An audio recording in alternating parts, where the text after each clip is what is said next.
It's been a while, so here's an update on me and my beautiful son. Well, I make some tea bags of an herbal blend that I made for some of the elders in my family who are struggling a little bit with memory and focus and clarity. In May, my parents, my mom and my dad, my sister, my brother-in-law Chanko, my sister Amira, and my niece came from New York all the way to California to spend some time with Yasin, my son, because they hadn't seen him in about 2 years, maybe 3 years, due to the custody situation that I've been dealing with and that the father continues to create as a burden to try to separate me and my son.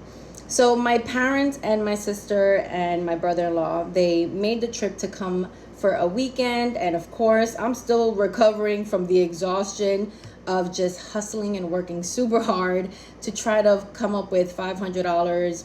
For that weekend alone that they came through, I paid about $700 to $800 just so that we can see my son and have visitation, supervised visitation, so that my family can see him. My son does not play about his grandpa, and my son does not play about my sister. His auntie, he was like inseparable with her. He didn't even realize I was gone. Like, I was next to him. He was like, where my tia? Where my tia? Child, it was really emotional. I have footage. I haven't even posted it because, it's kind of difficult for me to talk about my son on social media because it's not even the comments that some of y'all weirdos be posting, court system that don't know shit about parenting. Some of y'all not even parents. But like, it's really difficult to share things that you can't even really tell the whole story because you're doing your best to protect the child in question, okay? And when we're protecting our children in these internets, we have to recognize that if our children are technically not in a safe place, you want to be very mindful of what you say because anything can happen when they're not in your safe space. Family saw him for 2 days during that weekend. He was a lot more aware of the situation of them living across the country, living in New York. So it's a little sad that they were leaving, and that's still showing up till this day where he's just like, I want to go to New York. I want to go to New York because he wants to be with his mom and his mom's side of the family. So June came around and he had his, what they call promotion from stranger school. So he graduated from kindergarten, stranger school, and he had a promotion. And of course, I had to fight to be there too, because the father so had plans, and he tried to take away some of my visitation hours so that he can go and celebrate other stuff with other people, because you know how narcissistic people are. They need to go and show up and show face. So I only got to see him for 3 hours right after his graduation. I was there for the graduation because I had time to plan, to pay for the visit. Had breakfast together. We celebrated together. And then all of a sudden, all this news about my son being taken to Zambia, Africa, again. We just had some breakfast. We just want to know from you, straight from the mouth of the winner and the champion. How do you feel now that you're no longer in kindergarten? Because I was in kindergarten, I was doing a lot of things.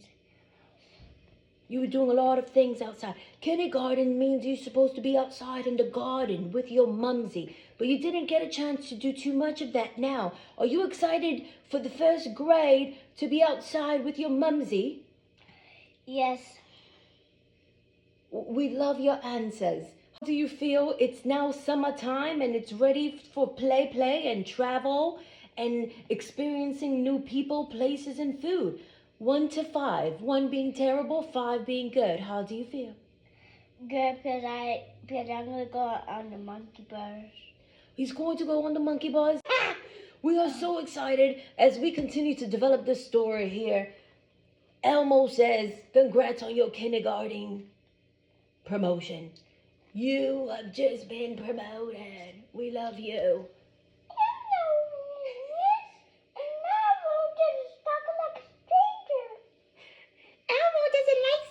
School.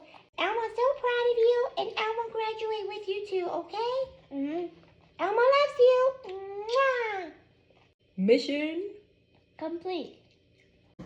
It wasn't enough that the father took him in March on his birthday. Now he wanted to take him for a whole 5 weeks during the summer when I should have even more time with my son. But of course, when somebody's trying to break and challenge or disrupt the matrilineal bond between a mother and a child, they would do anything to disrupt that connection, that bond. And so currently it's now about 7-8 days, I don't know, I lost count, that my son has now been in Zambia with his father. Of course, I contested this in the court. I didn't even get due process or a chance to fight it. He was approved in a blink of an eye. He was approved to take our son out of the country yet again without my consent and with my disapproval. But yeah, I swear the system works, right? In Zambia now, and he's, he had some concerns about going to Zambia. He was concerned about not speaking the language. He wasn't as distraught as he was on the first time. Like, he did not want to go the first time. In fact, this time around, he was obviously trained, manipulated to be excited about this trip this time around. But he did express to me that he just wanted to be with me, with mom, during the summer.